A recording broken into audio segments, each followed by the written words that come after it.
baru selesai habis membuat rakaman eksplorasi bersama CEO Batu So ni adalah jalan Mersing ke Johor Bahru Mersing ke Johor Bahru. Saya patah balik JB selepas rakaman dan memang berlainan sangat-sangat. Okay, minta maaf saya tak pakai wireless mic sebab di tengah rakam santai jalan seram. Update terjadi pada saya setelah saya pulang dari explore ataupun merasai kubu di Mersing. Jadi selepas saya habis untuk melihat dan merasai kubu pada jam 4 pagi, jadi perut saya pun agak lapar. Setelah saya cuci muka saya ganti baju saya dan saya bergerak untuk pergi ke Johor Bahru balik lah. Okay. Dan dalam perjalanan saya ada nampak satu kedai makan.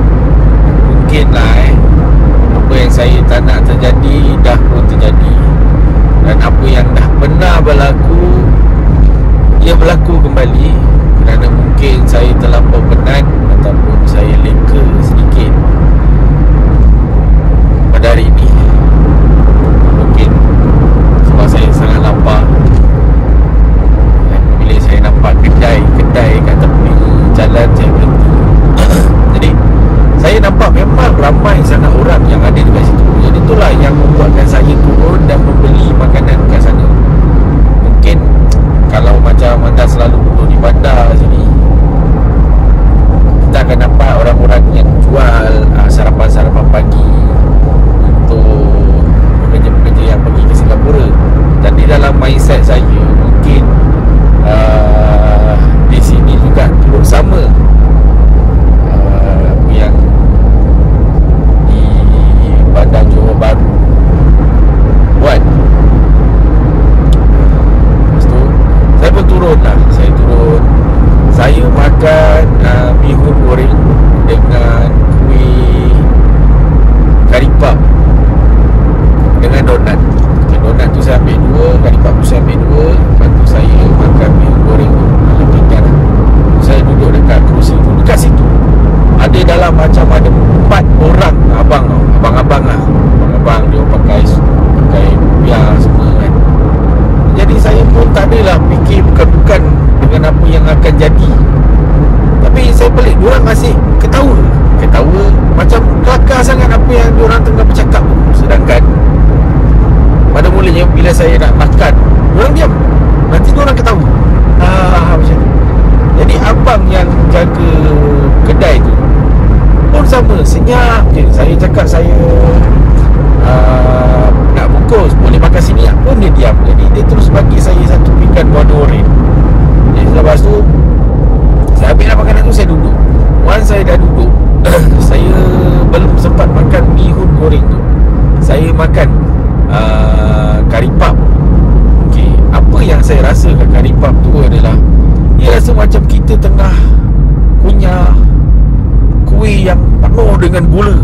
Sangat-sangat manis. Okay, dia sangat-sangat manis yang membuatkan tekak saya ni sampai macam rasa macam nak tersedak tau, sebab dia manis sangat. Jadi abang tu ada bagi saya air, ada bagi saya satu gelas warna putih. Okay, benda ni baru je berlaku tadi. So dia bagi saya satu gelas air dekat cawan warna putih. So tak tahulah kenapa saya nampak air tu mungkin saya nampak macam air teh. So yalah, dalam tekak saya ni dah sangat manis. So saya pun pergi menuju ke kereta saya ni, ke kereta, untuk saya ambil air mineral yang ada dalam kereta saya. Okay, apabila saya dah buka pintu kereta saya pun baca Bismillahirrahmanirrahim. Lepas tu saya minum. Setelah saya baca doa makan,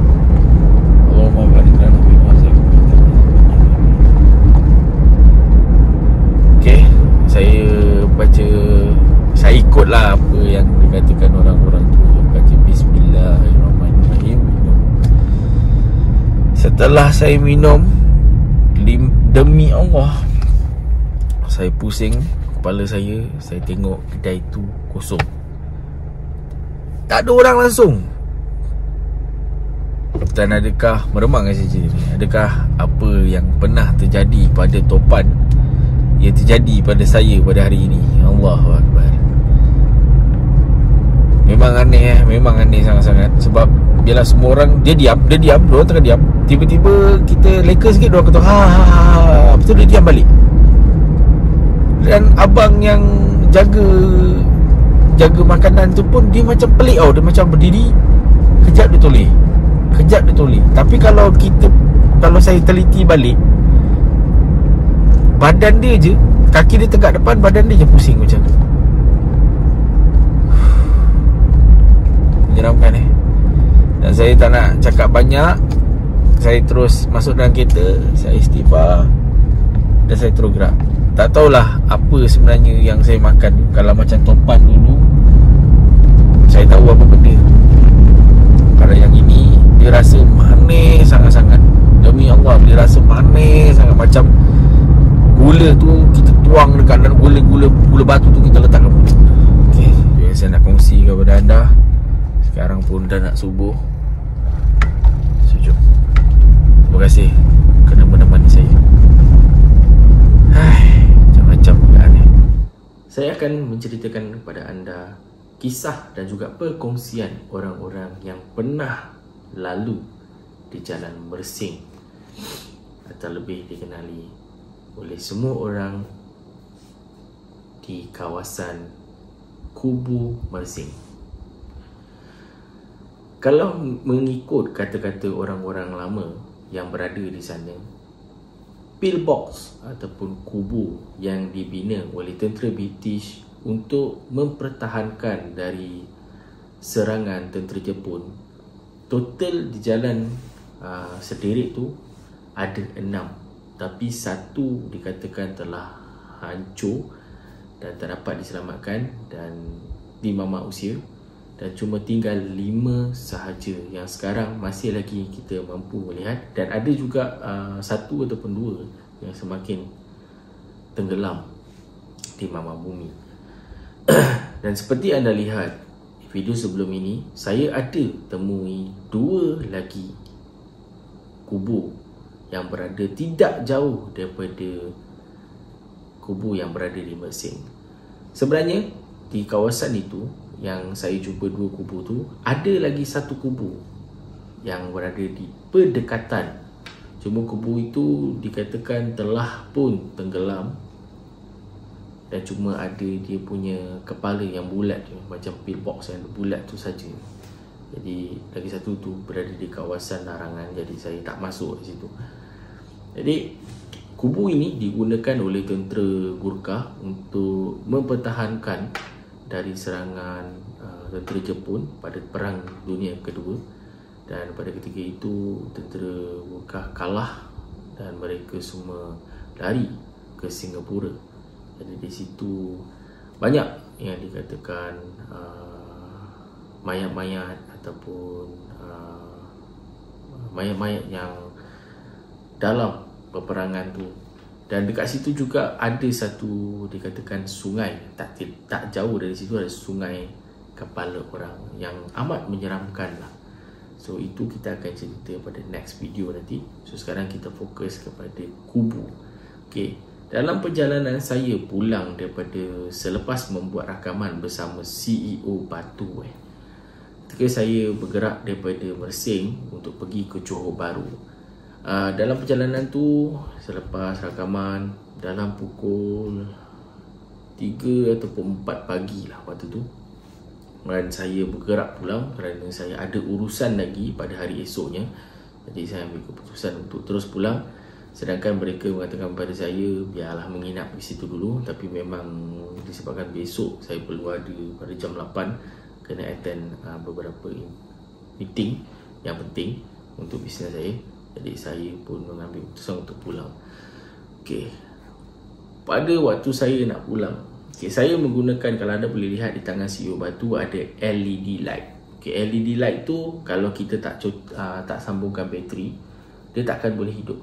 Okay, apa yang berlaku pada saya waktu saya pulang? Okay, saya dah selesai semua, saya cabut bateri tu semua, so saya asingkan bateri dan juga LED light dan juga torchlight, dan saya akan buka bateri dan saya akan asingkan supaya tidak merosakkan bateri itu. Jadi saya pun dah asing lah bateri dan juga LED light dan juga torchlight. Jadi satu bateri di kasuan bateri yang saya simpan di kompartmen bateri, dan lampu saya letakkan di satu tempat di dalam kotak. Setelah saya bergerak pulang, sebelum saya sampai ke pillbox yang nombor 5, maknanya yang paling ujung lah daripada Mersing, itu pillbox yang kelima. Kalau lihat pillbox 1 dan juga 2 adalah yang paling menyelah, yang paling cantik, yang ke hadapan. Jadi yang akhir sekali sebelum tu akan ada, sebelum kita jumpa pillbox tu, kita akan jumpa satu jambatan. Okay, jambatan ini, di jambatan ini lampu LED tu hidup dengan sendirinya. Waktu tu memang saya rasa macam mind blown sangat. Waktu tu memang mind blown.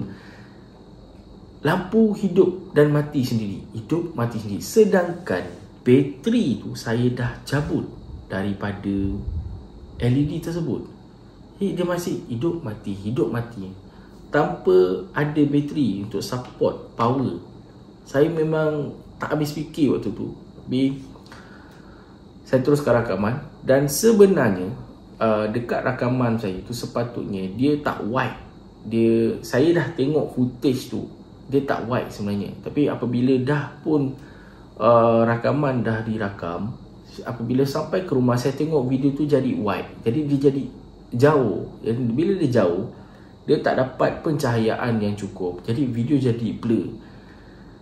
Itu pun salah satu benda yang di luar jangkaan saya, sebab sebelum saya buat rakaman, ia sama seperti video-video sebelum ini. Saya tak adjust apa-apa. Jadi video dia bersama CEO Batu pun sama juga, saya tak pakai wide angle.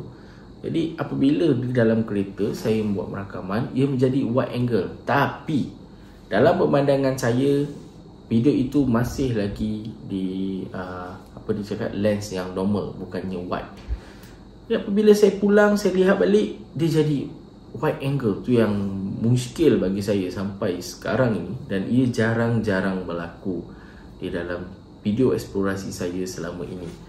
Dan selepas lampu hidup dan mati, saya ada nampak satu kelibat bayang berwarna putih menghala ke arah dalam kereta saya. Maksudnya dari hadapan dia terus ke dalam kereta. Jadi saya macam jam sekejap. Saya rasa macam tak dapat nak kawal tangan saya. Demi Allah, saya memang tak dapat kawal, tak dapat nak gerakkan tangan saya. Setelah saya istighfar, lampu di belakang itu mula hidup dan mati kembali. Hidup dan mati kembali. Sebanyak beberapa kali, dalam 5 atau 6 kali. Dan waktu tu kenderaan saya memang sangat-sangat berat. Okey, kenderaan saya daripada normal kereta saya dalam 1415, tapi ini 1415 tapi dia tak laju. 1415 meter dah 14, tapi kenderaan tu macam setakat bawa 20-30. Memang macam berat, sangat-sangat berat. Benda ni saya pernah berlaku. Waktu saya explore bersama Abang Don juga, saya ada mengatakan memang benda ni selalu berlaku pada saya. Tapi yang untuk kali ini, dia sampaikan kereta saya yang 1 meter 1415 tu boleh rasa macam kita bawa 20 ke 30 saja. Sampai hangit. Kenderaan saya tu bau hangit tau. Jadi memang terkejut lah bila selepas daripada bau hangit tersebut, dan saya pun macam nak sangat ambil keputusan untuk berhenti kat tepi tu. Tapi tangan saya masih lagi tidak dapat membelokkan steering saya ke tepi dan untuk brake. Jadi saya tawakal, saya teruskan lagi perjalanan saya terus ke Johor Bahru. Dan apa yang amat pelik lagi terjadi pada saya. Barang saya, macam saya cakap tadi, saya masukkan bateri dan juga LED light di tempat yang berasingan. Okey, lampu itu hidup di arah belakang. Apabila saya pulang dah sampai ke rumah, lampu LED yang tadinya di belakang sekarang berada betul-betul di bawah kaki saya, di sebelah passenger. Jadi benda tu amat muskil bagi saya, macam mana benda ni boleh berlaku.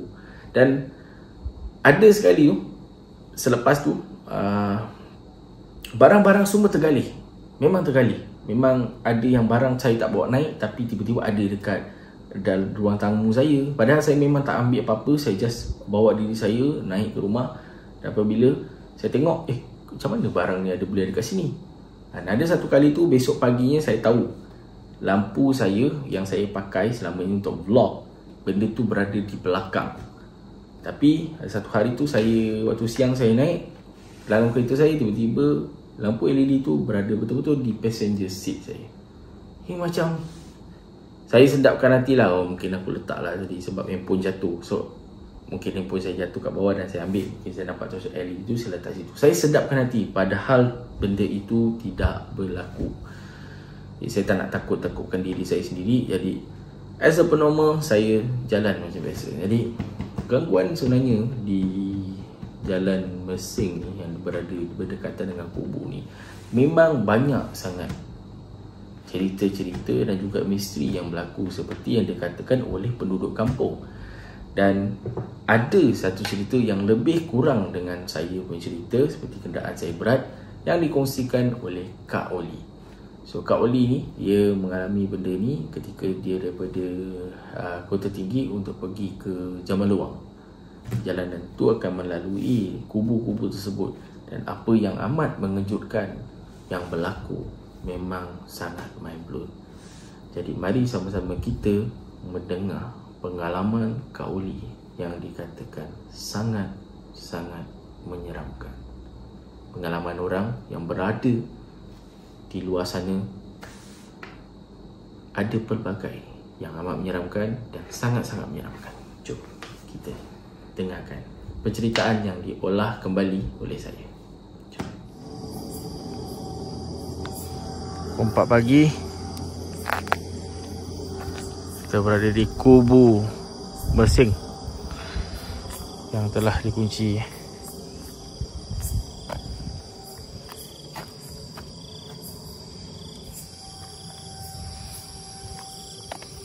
Inilah kubu yang dikatakan pada pemandu-pemandu akan nampak terlibat wanita lalu sini. Okey. Jadi waktu tu saya nampak apabila saya pulang daripada Mersing selepas membuat rakaman bersama si Batu. So gangguan tu berlaku kat sini apabila saya pass by. Saya nampak sesuatu benda daripada kubu sini pergi ke kubu ni. Okey, sekarang jam 4 tepat 4 pagi. So banyak kemalangan jiwa yang berlaku yang amat dahsyat. Dikatakan kepada mangsa yang terselamat, mereka melihat sesuatu sosok putih di sini. Mereka terus masuk. Ada yang kehilangan nyawa dan ada yang cedera parah. Adakah benar gangguan itu berlaku di sini? Wallahu alam bisawab. So jam 4 pagi kita stay kat sini dulu. Sekejap. Okey. Apa yang terjadi pada kamera backup saya dekat 4 kali mati. Pada korang yang pernah mengalami gangguan di sini, boleh tulis di komen. Dan kejap lagi kita akan mendengar kisah yang berlaku kepada salah satu orang yang pernah jalan di laluan ini. Gangguan yang amat membuatkan sampai hari ini masih kekal di dalam minda apa yang berlaku di sini. Jadi amat menarik berada di lokasi ini sendiri untuk melihat apa yang akan terjadi ataupun apa yang akan keluar dari sini. So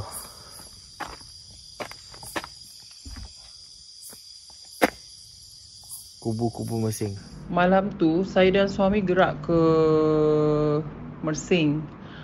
Kami daripada Johor Bahru pada pukul 12.30 malam macam tu. Lepas ke Sempang Felda Tengaruh.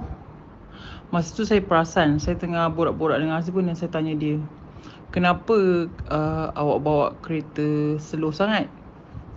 Dan husband saya cakap, saya dah bawa 1-2 ni. Dia cakap gitu. Dan saya pun tengok lah, memang betul dia bawa ada 1-2, tapi kereta slow sangat. Lepas tu saya tanya husband saya lagi, kenapa macam lama sangat perjalanan kita ni? Lepas tu husband saya pun macam diamlah. Saya tak tahulah sama ada dia tu dah tahu ataupun belum. Kan masa tu saya memang tak perasan apa-apa lagi. Dan kita orang teruskan perjalanan.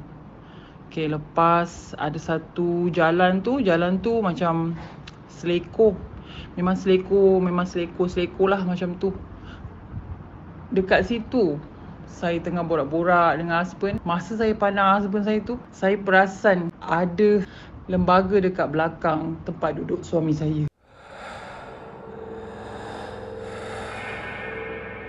Apa yang memanjatkan saya apabila saya melihat di arah belakang ada sesusuk tubuh wanita berambut panjang duduk di seat belakang. Sedangkan saya hanya berdua bersama suami saya. Perkara ini membuatkan saya sangat terperanjat. Mungkinkah kerana ada yang menumpang kenderaan kami sampai ia menjadi sangat berat?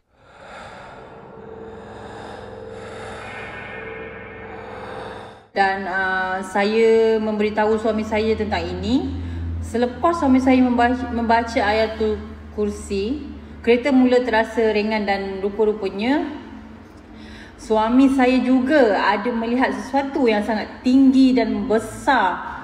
Tingginya lepas tiang lampu jalan di area situ. Perkara ini membuatkan saya demam seminggu kerana ini pengalaman pertama penampakan yang sangat jelas. Kalau ikut apa yang saya nampak dan apa yang isteri saya nampak, memang sangat menyeramkan. Ia lebih tinggi daripada tiang lampu tersebut. Dan perjalanan dari kubu-kubu tu memang ada pelbagai gangguan yang amat menyeramkan. Dan saya dan juga isteri saya selepas diganggu dengan makhluk yang menumpang di dalam kenderaan kami, sejak itu kami tidak lagi berani untuk pergi ke laluan tersebut apabila malam menjelma. Itu saja yang mampu saya kongsikan bersama isteri saya pada Mr. Adam. Harap video ini dapat membantu Mr. Adam dalam merungkai jalan misteri di Mersing ini. Seram kan? Anda boleh bayangkan macam mana keadaan ketika kita tengah berjalan bersama dengan pasangan kita. Tiba-tiba kita merasai kehadiran orang ketiga yang amat menyeramkan. Apabila kita melihat di arah belakang, kita dapat melihat satu sosok tubuh yang tidak kita kenali menumpang kenderaan kita. Memang mind blown. Mungkin anda semua pernah mengalami gangguan-gangguan yang berbeza dari yang diceritakan tadi. Betul?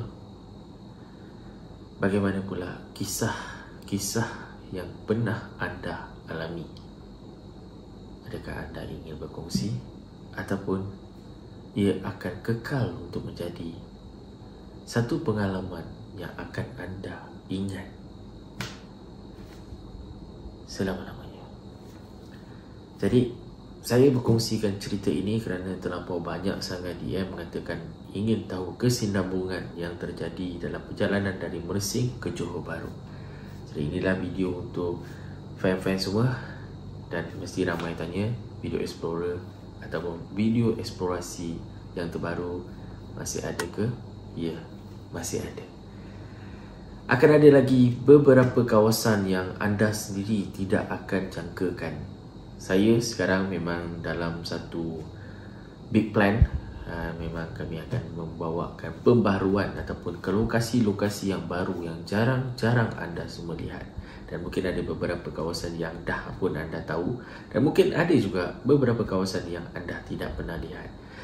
Pastikan anda semua subscribe, like and share, dan hidupkan notification untuk anda tahu video-video terbaru yang Mr. Adam Official akan keluarkan. Untuk produk-produk Mr. Adam Official, boleh straight away DM di Instagram ataupun boleh WhatsApp ke nombor yang tertera di dalam Instagram. Nantikan. Dan Mr. Adam Official juga akan mengeluarkan popcorn, okay? MRA Popcorn Caramel Limited untuk semua fans sambil menonton video-video daripada semua explorer ataupun paranormal yang ada di Malaysia. Ribuan terima kasih kerana anda lah saya di sini, dan kerana anda semua berkat doa anda semua saya berjaya di dalam dunia bisnes dan juga content creator.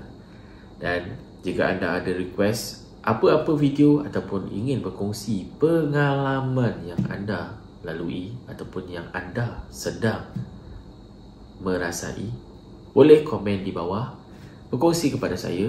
Dan jika anda ingin saya menceritakan kembali pengalaman anda, boleh juga komen di bawah ataupun DM saya di Instagram Mr. Adam Official. Okay, berjumpa lagi pada next vlog yang akan datang. Assalamualaikum. Saya berdoakan anda semua semoga dimurahkan rezeki dunia dan juga akhirat, dan semoga Allah SWT memberikan kesihatan pada anda sekeluarga dan orang-orang yang terdekat. Assalamualaikum. Jumpa lagi. Saya Mr. Adam Official akan sentiasa menemani anda di dalam YouTube channel.